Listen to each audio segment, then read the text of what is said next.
Hey, one more thing before you go. In this episode, a story of a quest for inner peace, overcoming the dark side of negativity, from being born with her right foot up against her right shin to being adopted to two alcoholic parents, mercilessly teased as the first girl boarder at a boys' boarding school. Growing up with two alcoholic parents were hard enough, but then you find your mother dead on the bathroom floor when you're only 19 years old. How do you cope with that? How do you access those deep held emotions and tensions to heal from mental and physical ailments? We're going to find out when and how when we have a conversation with Ann Hince, who lived through it and can show you how you can too if you're experiencing anything similar to this. I'm your host, Michael Herst. Welcome to One More Thing Before You Go.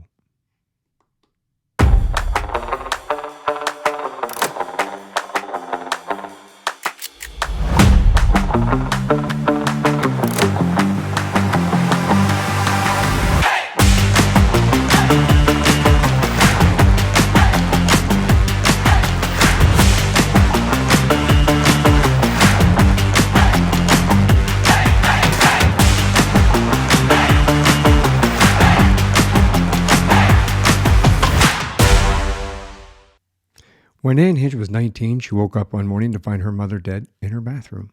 20 years later, the tears from that trauma were still under the surface. Ann found a simple technique that helped her to release these emotions, but she went further and can now put her awareness inside her body and has changed the bone structure of her skull and grown a half an inch at age 55. I'm sorry, Ann, I gave part of your age away.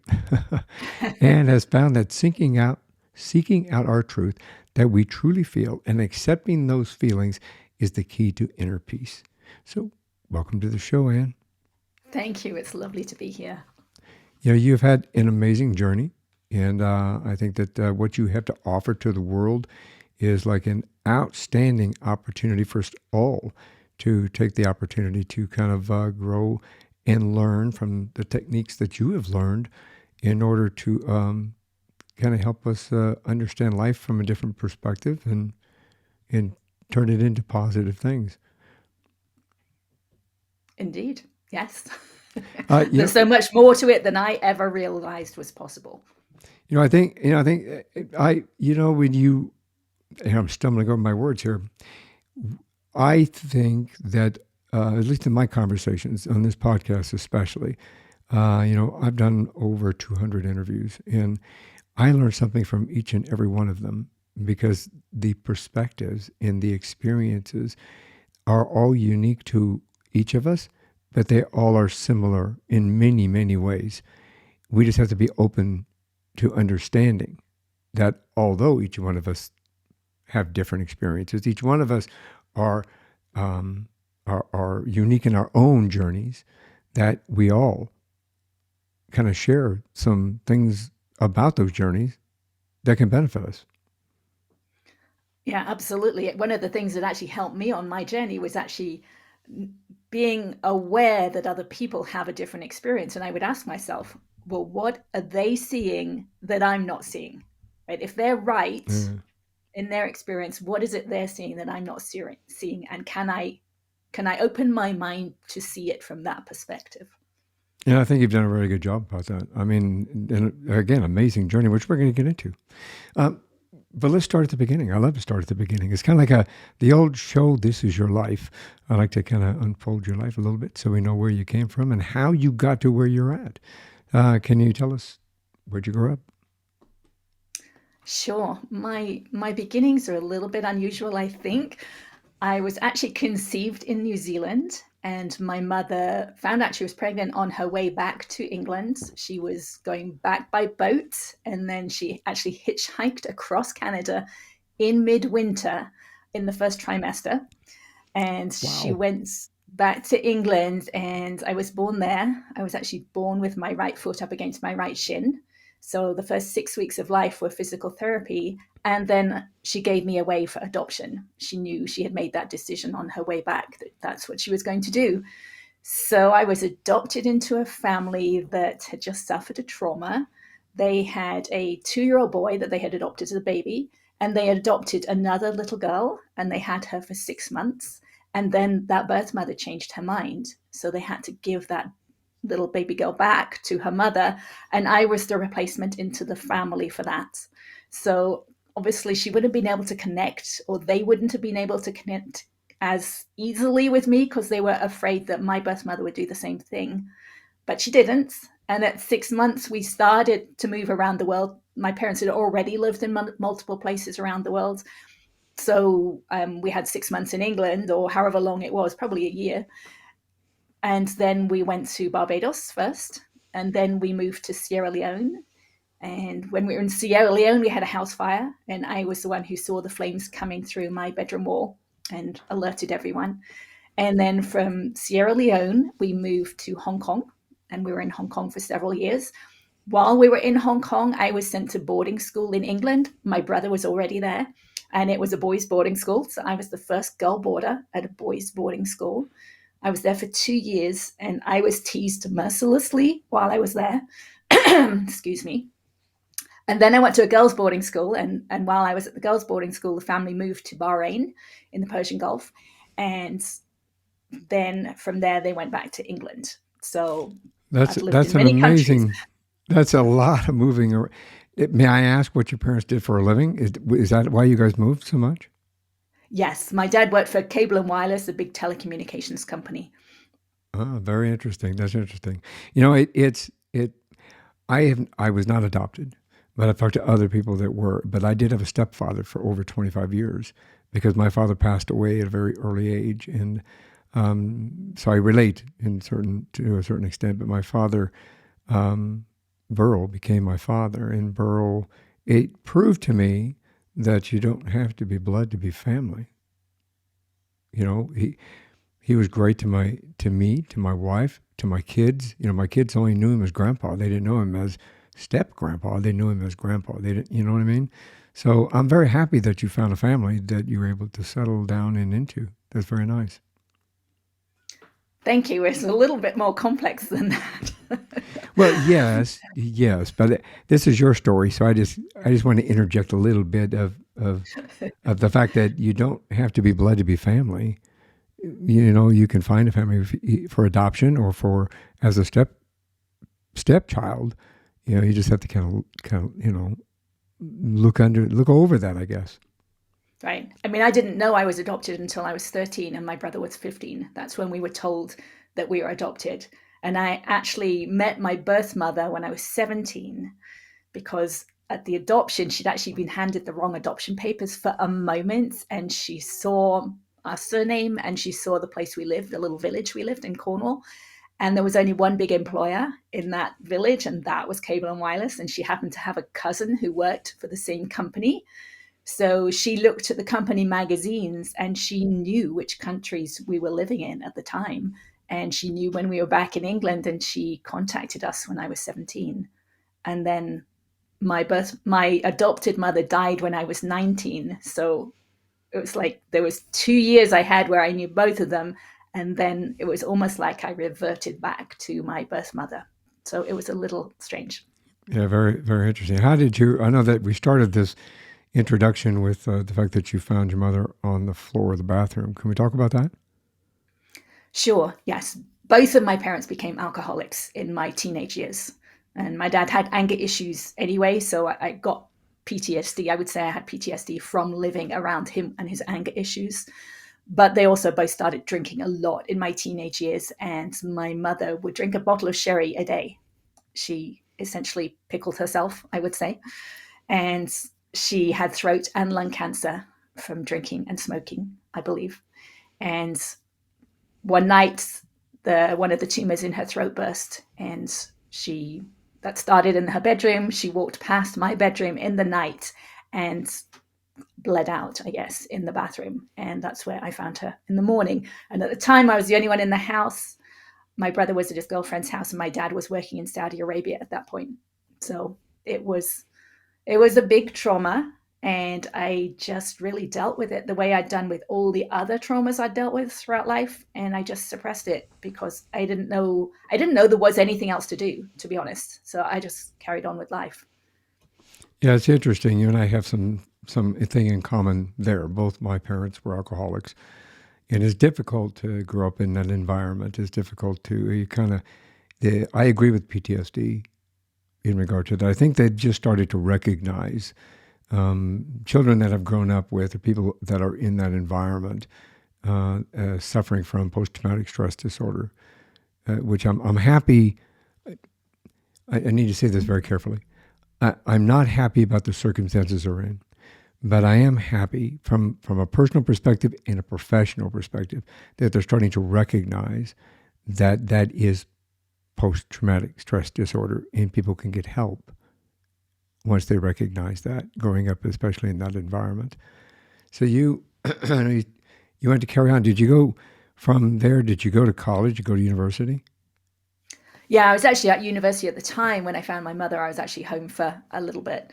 Yes, so I did. I had a degree in computer science. I was the only female on my course, and kind of like the boarding school example, but I wasn't teased there. Yes, so I graduated when I was 21. I moved out to California at that point and worked as a software engineer in Silicon Valley. Oh, very cool. Well, so talk about world traveling. Absolutely. Got a taste of world traveling, didn't you? Yes, yeah. I happen to have met my now husband when I was 18. He actually met my mother before she died. And the first time we spoke, he invited me to his leaving party because he was leaving to come out to California. So we had a long distance relationship for several years. And then I moved out to be with him when I was 21. And are you still in California?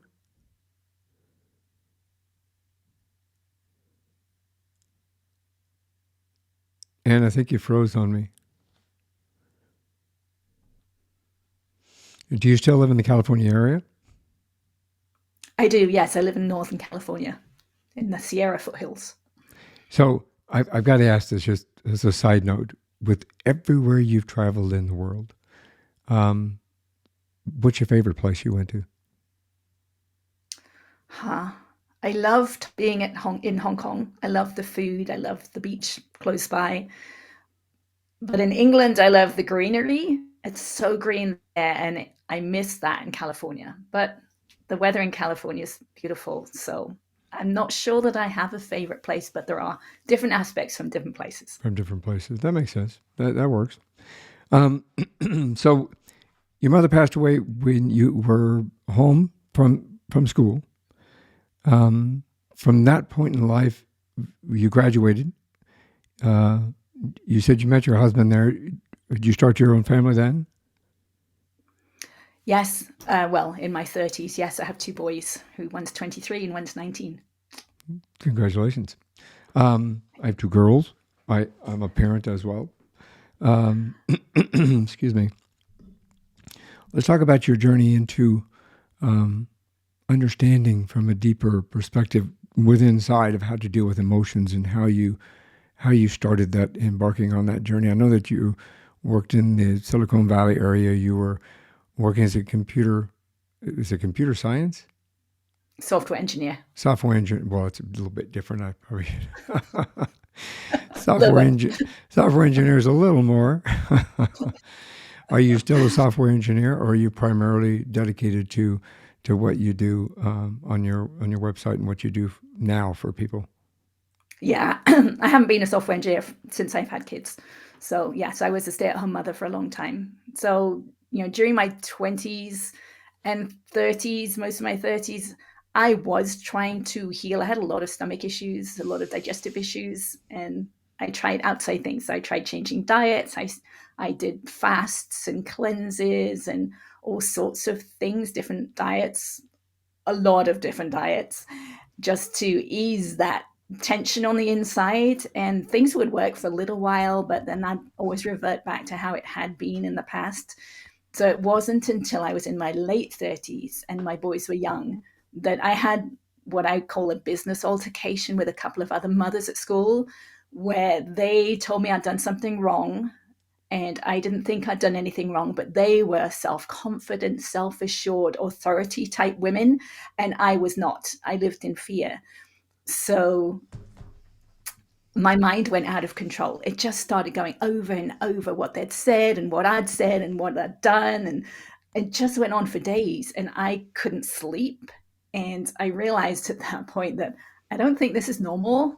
I don't think other people would react this intensely to what had happened. So, and that's when I realized, well, it feels a little bit like how I would react when my dad would tell me I'd done something wrong. And that was the first inkling I had that maybe there's something from childhood that I need to look at, which is so funny for me to say because there's so much I had from childhood to look at, but it was just a little opening into something that I needed to look at. Is that where EFT came into play? It was close to then. So it was soon after that because I didn't know what to do. I just knew I needed to do something. So it was in that time frame I went to a doctor's appointment, and he was a holistic physician. And he recognized that I was more stressed than I should be in the situation I was in because I was a stay-at-home mother with 2 young boys, which that can be really stressful. But he recognized I was more stressed than that. And he asked me what my stress level was on a 0 through 10. And I said 8. And then he asked me why. And it was that question that made me realize, oh, it was finding my mother, which is now 2 decades earlier, because the tears were still just under the surface. They hadn't gone anywhere. They were still sitting there inside of me. So he used this technique with me. It's called EFT, which is short for Emotional Freedom Technique. It's also called tapping because we're tapping on our body as we're talking something through. And he used it with me for about 15 minutes. And I walked away from that appointment being able to tell the story of her death in my mind without the tears there anymore. And that was the Wow. first time I realized that we just store those emotions and those memories physically inside our body and that we can let them go. So what you're saying, just to reiterate and kind of understand a little more deeper, so in those kind of traumatic memories, obviously we store them in our minds, but it will have a physical effect on our bodies.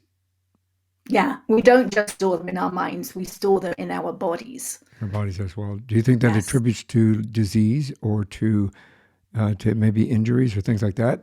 Can it cross over? Absolutely. Yeah, I almost think it's one and the same. It is, we'll get to my story, the later parts of my story later, but it is actually dis-ease that is stored physically in our body. Oh, And when interesting. we think the same things and feel the same things over and over again, it's actually instilling that dis-ease inside of us. That's really interesting. Yeah, I'm excited about learning more about that. I think that it would be a learning experience for me as well. So I know that you taught yourself how to feel your own feelings. Was that through this process, or did you learn it as you went from this holistic? I'm glad you went to a holistic um, person to help you move things forward. It helped. Anybody that knows me on this podcast and my friends and family know that I wholeheartedly believe in holistic and naturopathic approach to healing. I think that it is a deeper connection between ourselves and our body when we take that Yeah. approach. Yeah. The thing is, I wasn't actually going to him for that. I can't remember why I was going to him. He's an MD, but he's a holistic MD. So I wasn't going to him for that. Right. But because he was a holistic MD, he recognized that Okay. connection and he worked with me on that, which was totally unrelated to what it was I was going to see him about. It's a brilliant But doctor. there was so much relief in that's what started my journey. So I went home and learned how to use it because the person who developed it, Gary Craig, gave it away for free online. So anyone can go online and learn how to use it. You can learn it in 5 to 10 minutes. It's a very simple technique. And I wanted to check out that it worked. I wanted to know that it wasn't just a one-off, fluke that he had worked with me on my mother's death and that was the only time it was going to work.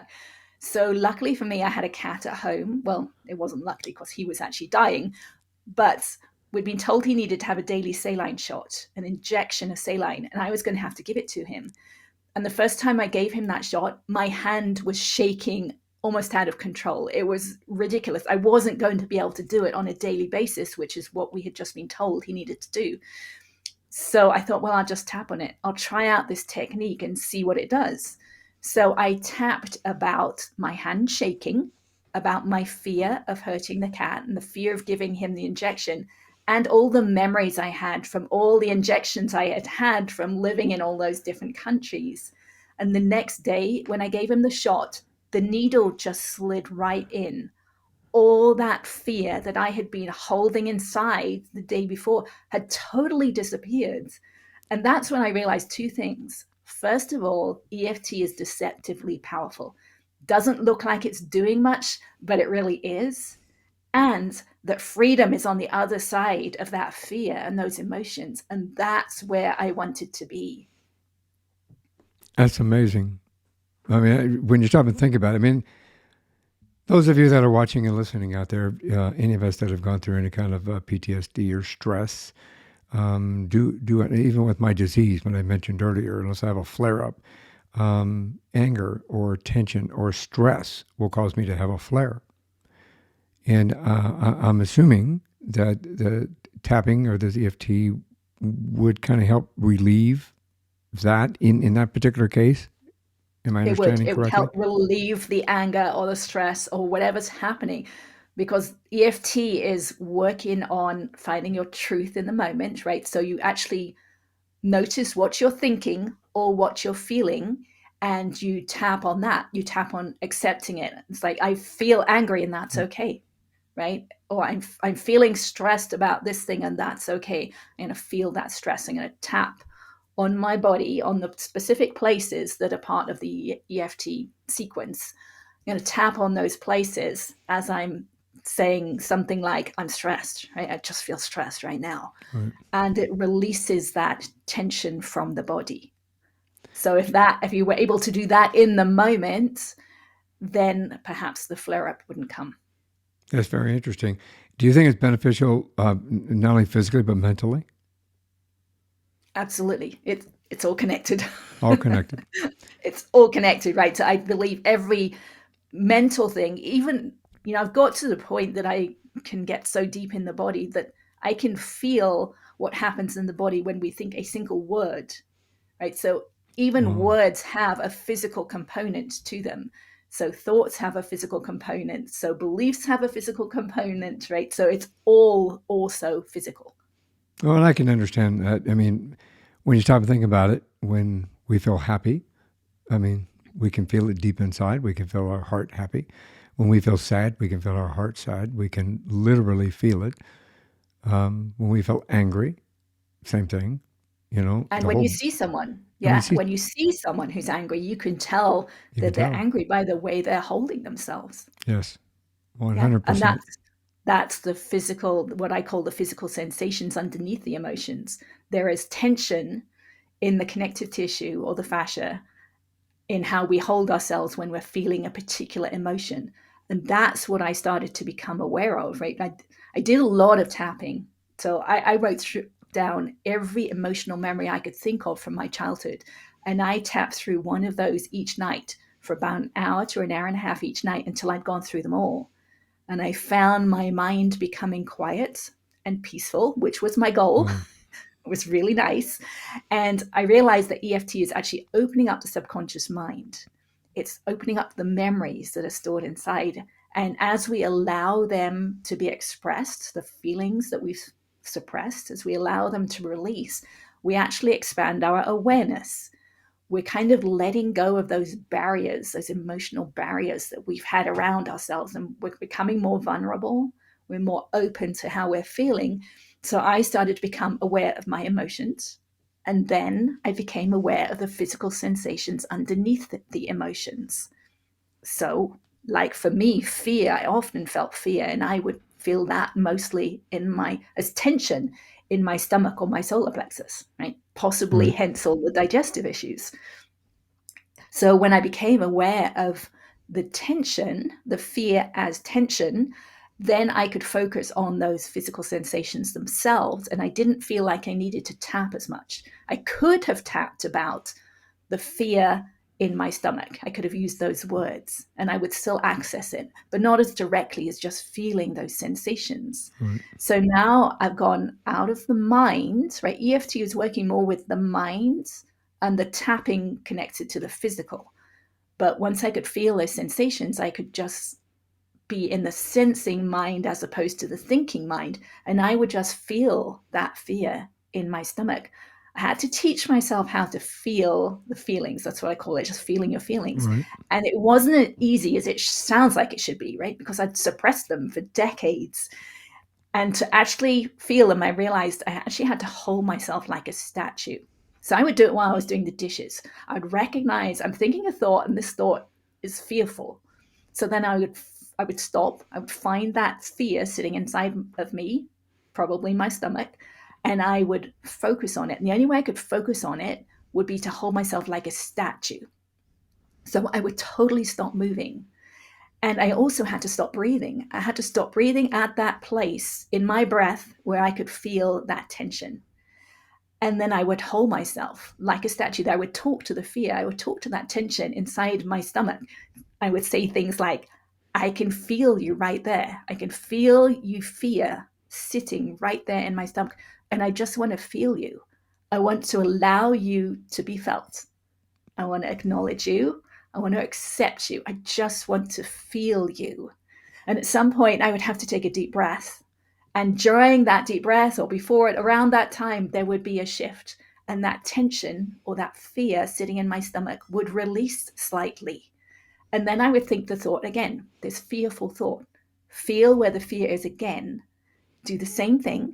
There would be another shift. And I would do it over and over again with the same thought until all that fear had disappeared. At which point that thought that had the fear is now free. It's an amazing process. That's pretty crazy. Crazy cool, actually. It is, I think we all suppress our feelings because we've, especially in this day and age, and well, even in the past, obviously, but um, even as a cop, when I was a cop, you can't cry, you can't show fear, you can't, show, you can't be a human being.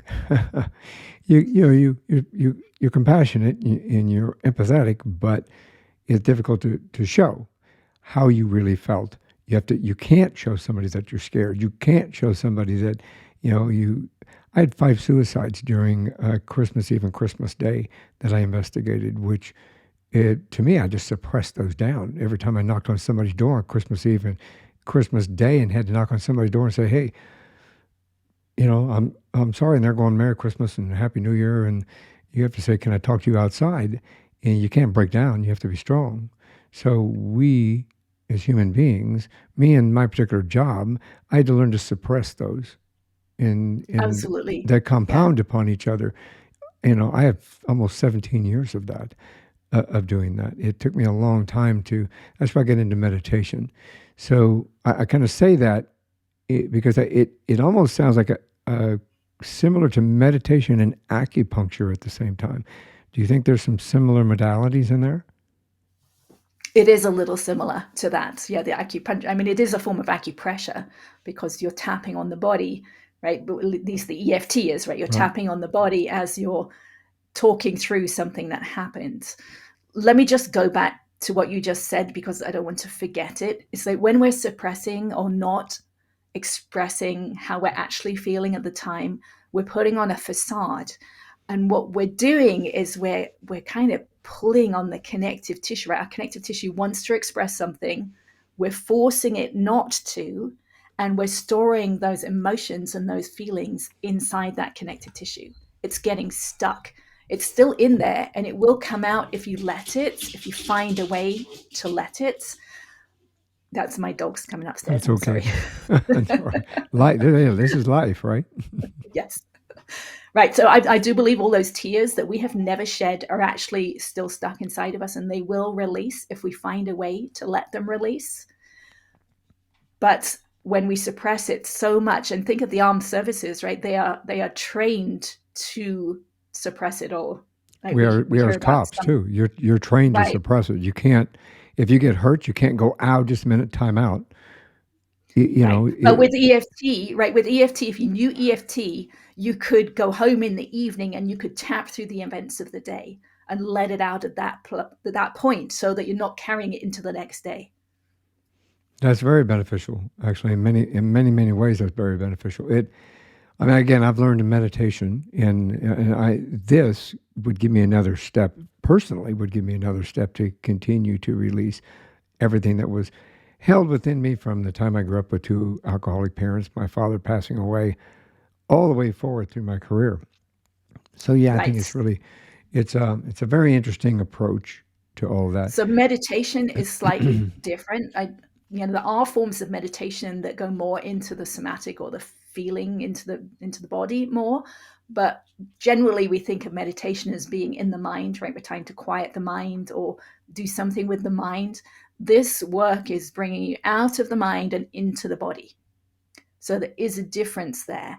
And we're delving deep into the dark parts of the body, right? The Right. history that we've stored inside, the dis-ease that we stored inside, and we're cleaning it out. We're looking at it closely and cleaning it out and letting it go. So to me, it's a much deeper process than meditation. Meditation is beneficial because in the Right. moment of meditating, right, you're actually in a peaceful place. And I think of it through the law of attraction that we're emitting a signal all the time and we're attracting back to us based on that signal. So if you're in meditation and you're emitting a peaceful signal, you're going to attract that back into your future. But to me, this work, the EFT, the feeling of feelings, is actually changing a deeper part of us, a more base level of our signal. And so that we're actually going to attract something different based on that. Yeah, that's brilliant. Yeah, I think with the reason I thought somewhat of a connection there was because of what you said in the beginning about making us more aware and so forth. So this going deeper into a connection with our bodies and with those people can't see me move my hands around because I talk with my hands. The deeper into our bodies. Um, I can see how that would allow us to be able to kind of scrape those things, those barnacles off the wall, basically, and open them up and let them go. What a brilliant opportunity to kind of to let that go. Uh, I know you've got earlier when we first started this, you said like there were like three segments. So when you first started learning this and started getting through this, how long did it take you to get involved in really understanding this and then moving into how you wanted to utilize this to help other people? Well, I was in my late 30s when I started using EFT, when I learned about EFT. Probably took a couple of years of doing EFT to really become aware of the physical sensations, so a deeper level of awareness. Right.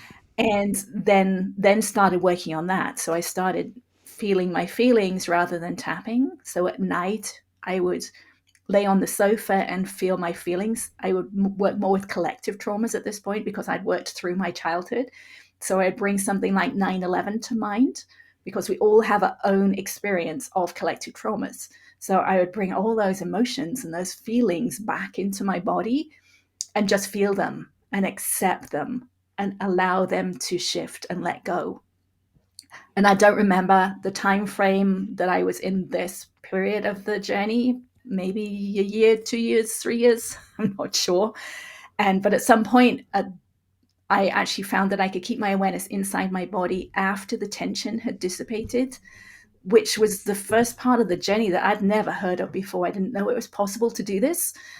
So I didn't know what I was doing. I was just playing at this point. It's like, okay, I can put my awareness inside. What does that even mean?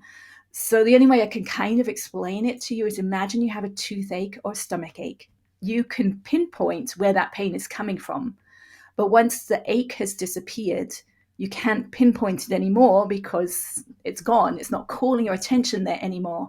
And I found I could keep my awareness inside my body still, so I could find that place where that pain had been coming from. And then I realized I could do it again, a second time. And then I tried to do something. What can I do now that I can put my awareness inside? So I would just see if I can move it around, and I found that I could. So what can I find in there?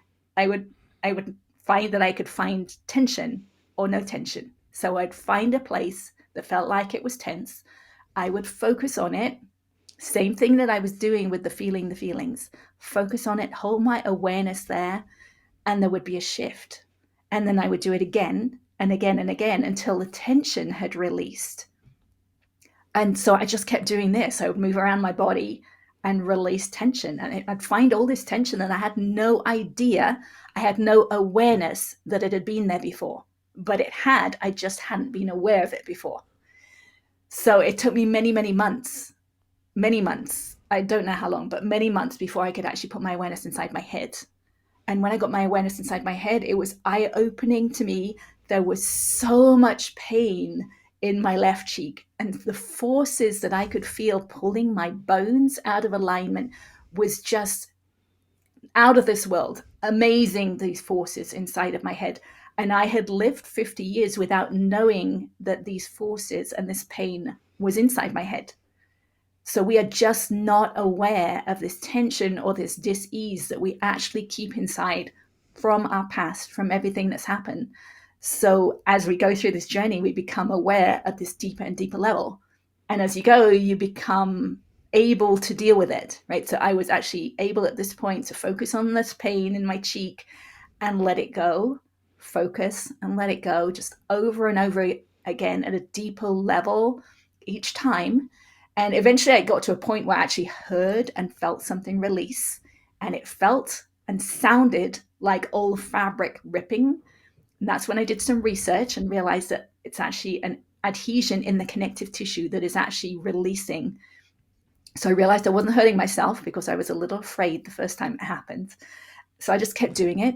And each Yeah. time I'm releasing more and more tension inside my skull. And eventually it got to the place I could actually feel the bones relax into what I now know is a more aligned position. But at the time, it just felt like it was a deeper relaxation of the bones.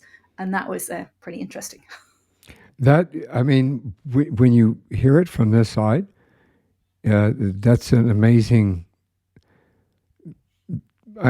dare I say, sounds bizarre because it's hard to believe that you could literally accomplish that. I guess, you wouldn't think that doing your bones like that. I mean, I think you had mentioned on your stuff that you had sent to me that your eye sockets aligned, your neck straightened out, your jaw centered, your tooth roots have grown back, and you've grown a half an inch at the age of 55. That in itself is like the possibility of that is almost unfathomable. That's amazing. Yeah, well, I agree. That's why it was so great to get the X-rays and actually see. I could feel things Yeah. happening, but I didn't know for sure that things were happening. I mean, I knew for sure things were happening, but I didn't know how much. So having the X-rays to see those changes over the 8 years blew my mind. It's like I didn't even know those bones would move. Yeah, exactly. I mean, who would think that your eye sockets could realign? I mean, that's. I sound flabbergasted, but in a sense, I kind of am. That's amazing. Yeah, and that's part of why I'm sharing my story, because I've never heard of this before. And I want other people to know that we have this ability within us to release dis-ease at such a deep level. If we just keep doing the work, right? Right. It took intention, but as you go, it gets easier and it feels better, right? Because you're releasing tension that's been stored in the body for decades, right? It's got to feel good. Well, And it and you've does. got pictures on your website that actually show this transformation. I've looked at them myself, and we've linked. Obviously, we'll link it into the show notes as well, and it's going to be presented here in a few minutes on this program. But literally, you have photos there that can actually show the difference, so somebody can physically see the difference, and it's not plastic surgery. Right. And it's not done with any physical manipulation. It's just done with focused attention. Shows the power of the mind. Yes, it does. I mean, I didn't know it was possible. So one of the key differences, I know a lot of people really like Joe Dispenza's work, who you may have heard of or you may not, I don't know. I've But a not. lot of people have, and he does a lot of mind work, visualization work. This is different because this is in the body, and there is a difference between being in the thinking mind and the sensing mind, which is what this is. This is feeling. When I'm feeling, I'm not thinking, I'm just feeling. I'm holding my awareness or my attention on something, and that's when it releases. It releases as soon as I fully accept it. At each level, right? EFT tapping level, you have to accept that you're feeling something or that something happened. As soon as you accept it, it releases. And then at the feeling the sensations, as soon as there's acceptance, that's when the shift happens. And at this deep level inside the body, as soon as you accept that tension, it releases. Now, is this something that you've talked about this here, that you did it on your own. We have to learn it, but it's something that we can do ourselves. We don't necessarily have to go to and I'm just clarifying for our listeners, we don't have to necessarily, once we learn it, we don't have to go back to a chiropractor. We don't have to go to like a medical doctor or something like this.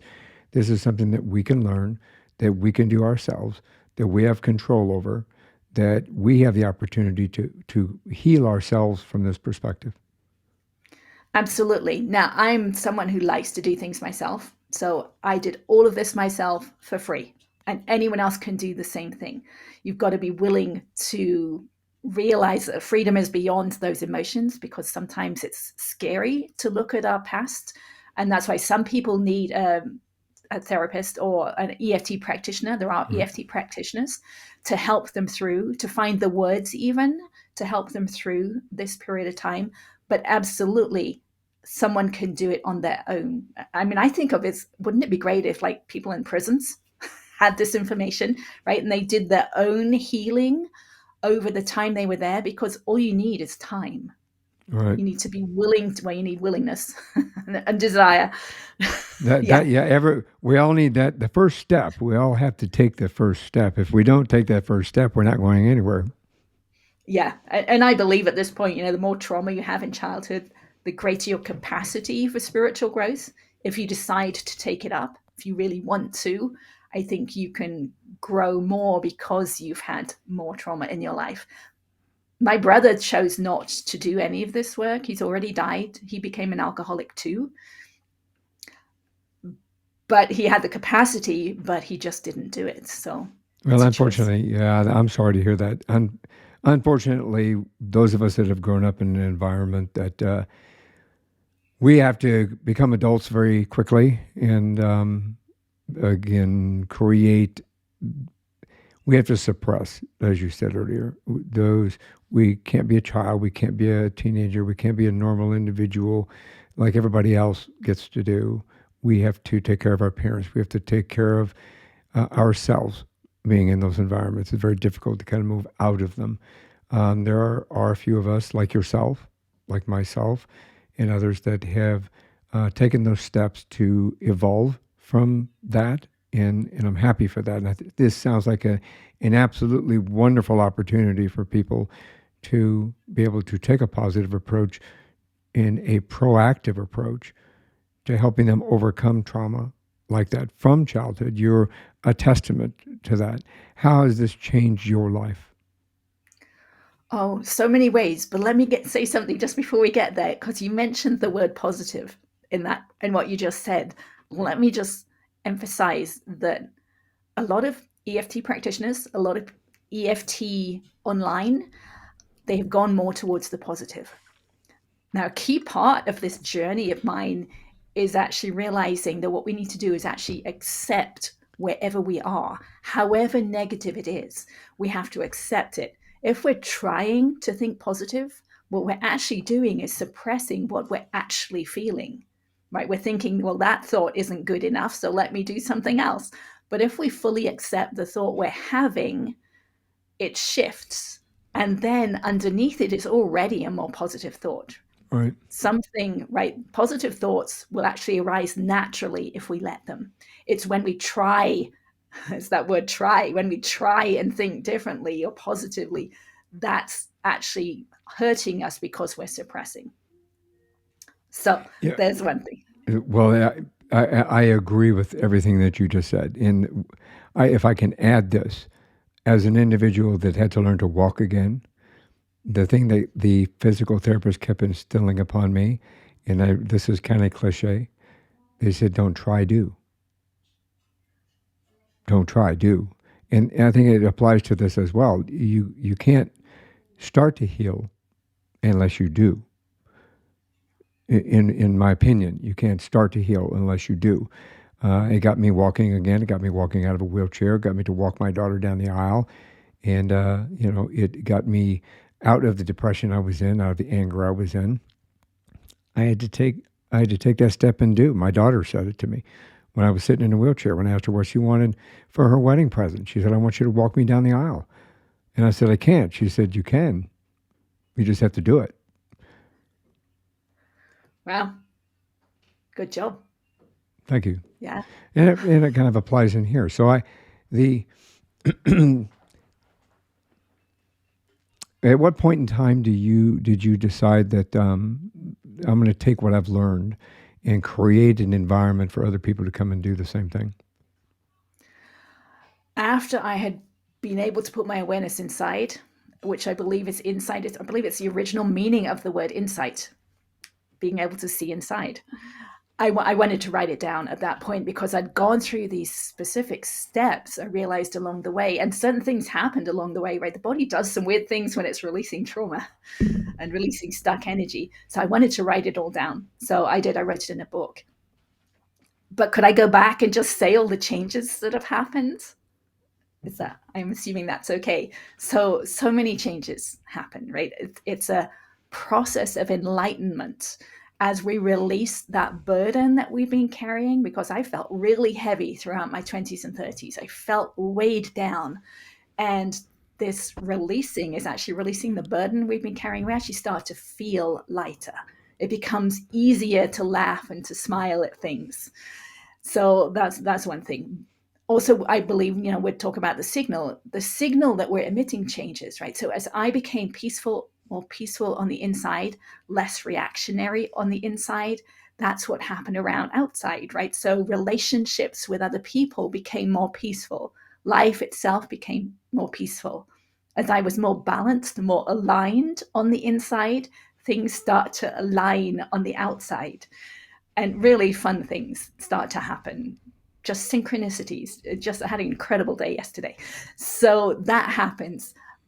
And so there's physical changes, right? There's mental changes. My mind is so much more quieter than it used to be, so much more peaceful, so much more positive.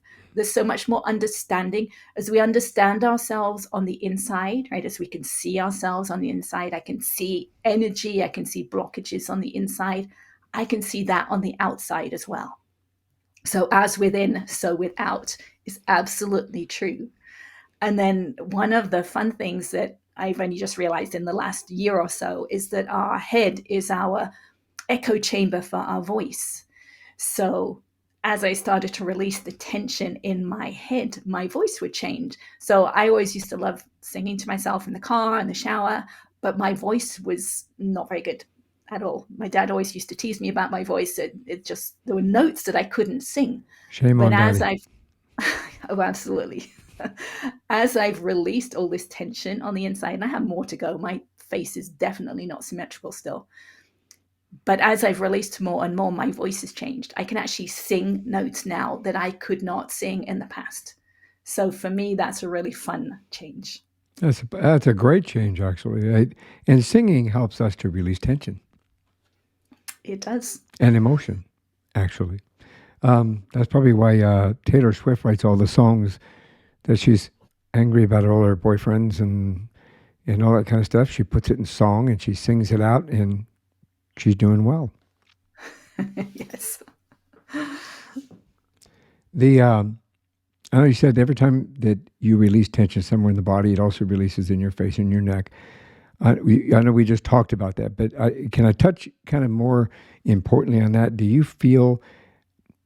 I think that, at least from my perspective and what I've learned, you can usually tell in somebody's face, in somebody's eyes, whether, like you said earlier, whether or not they're angry or depressed or, they're hurting.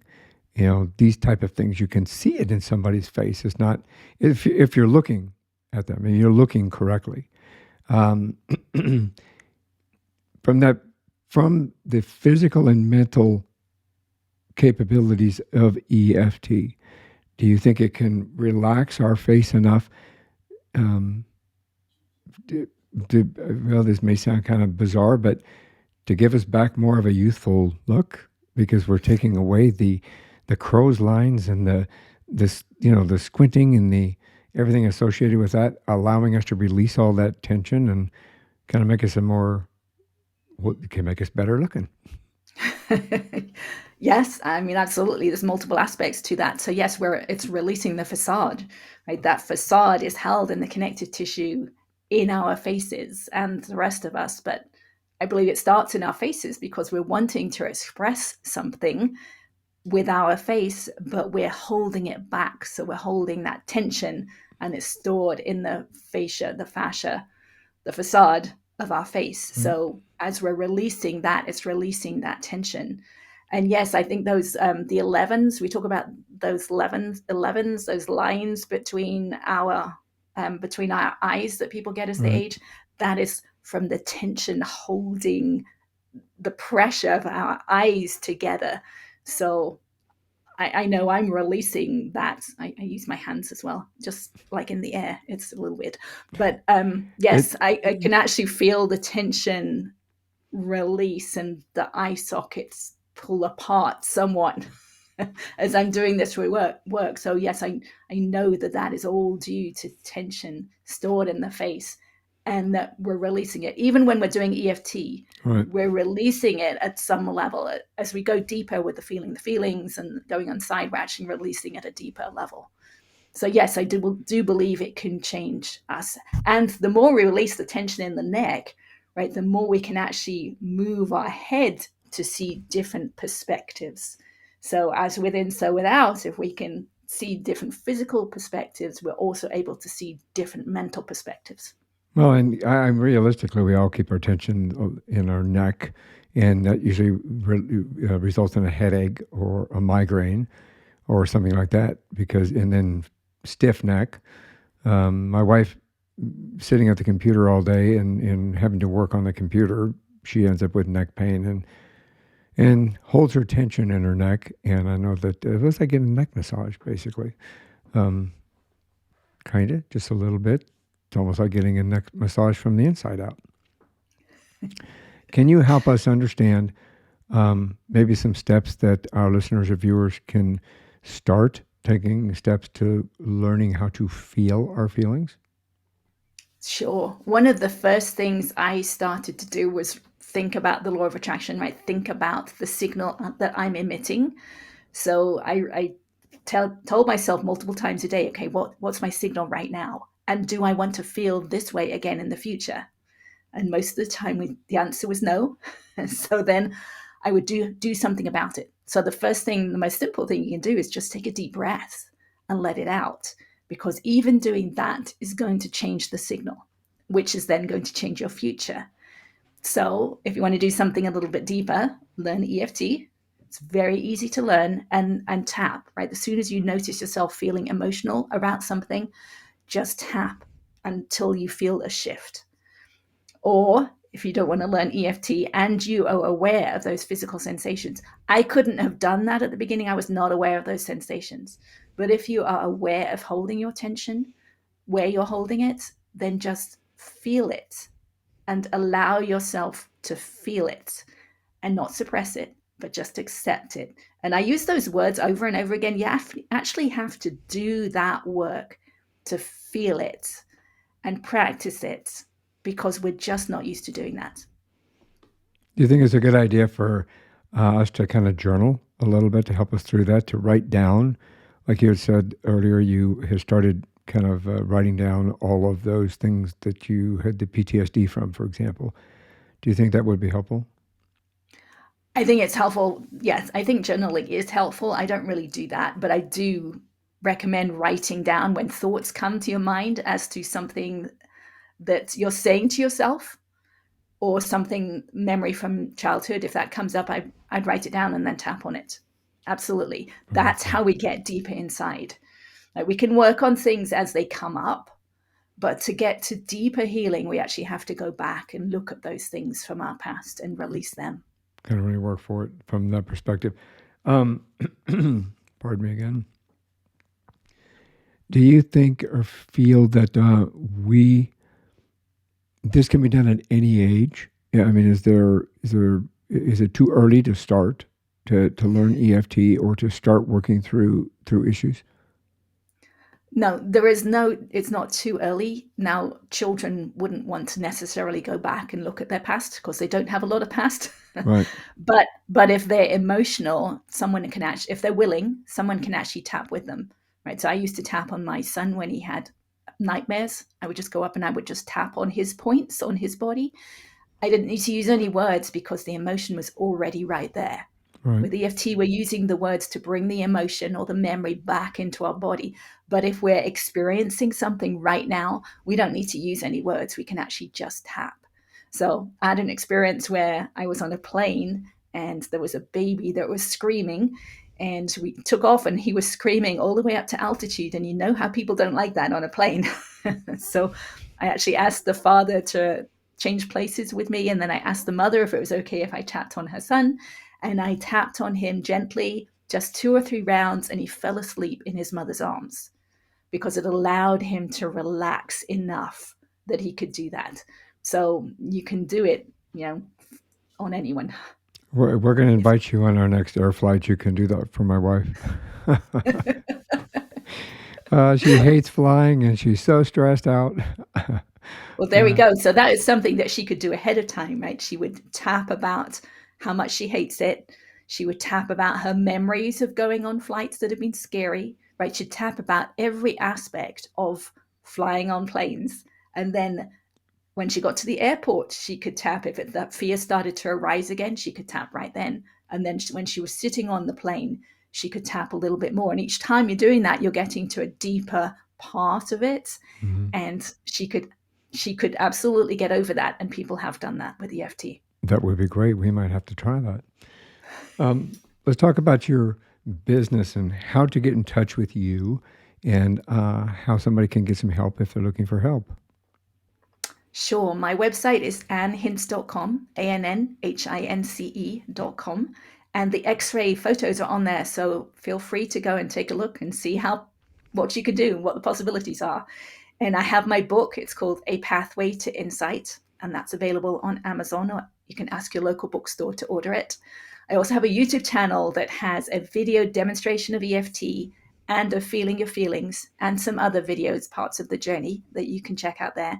And I also have a public Facebook page and a public Facebook group that is called On a Pathway to Insight. And I'll make sure that all of that information is also in the show notes and on the webpage dedicated to this particular episode so that everybody has access to them. And here's one more thing before you go. So before we go, do you have any words of wisdom that you can share with our viewers and listeners? I do. I love people to start to realize that things that happen aren't other people's fault. We tend to blame other people, right? We'll blame the politicians or the oil companies or a particular country or even the neighbors arguing, right? We like to blame other people, but we always have a part in anything that's happening that we see, and that is how we feel about it. So if we are feeling angry because we're seeing something happening on the news that we don't like, we can work with that feeling of not being happy about that. We can tap about it. We can feel those feelings inside of ourselves, and we can come back to peace, because when we're at peace, we're attracting peace. So we're so divided right now on all sorts of issues. If we tapped on those issues and we came back to peace, we would change our future. Brilliant words of wisdom. Brilliant words of wisdom. Thank you very much. And thank you for reaching out. Thank you for being part of this program. And I really appreciate you sharing your journey and how others can help themselves move forward in a very positive way. I will make sure that everything's in the show notes that people need to in order to contact you and to hopefully learn more a little bit about EFT and how they can help improve their lives. So thank you very much. Thank you. Thank you for the opportunity. Just a real quick reminder that you can find us on your favorite podcast platform as well as on YouTube. And we appreciate your support in joining us each and every week. Please remember to subscribe and or follow us. We would greatly appreciate it. And we will see you in the next episode. Thanks for listening to this episode of One More Thing Before You Go, a unique conversation about life. If you like our show and want to know more, check out our website at beforeyougopodcast.com. That's beforeyougopodcast.com. Tell your story, share your expertise, contribute to the blog, and subscribe to the newsletter. You can find us as well as subscribe to the program and rate us on your favorite podcast listening platform. And one more thing before you go. Have a nice day, have a nice week, and thanks for listening. One More Thing Before You Go, a unique conversation about life podcast, is a creation of One More Thing Productions, established 2010, all rights reserved.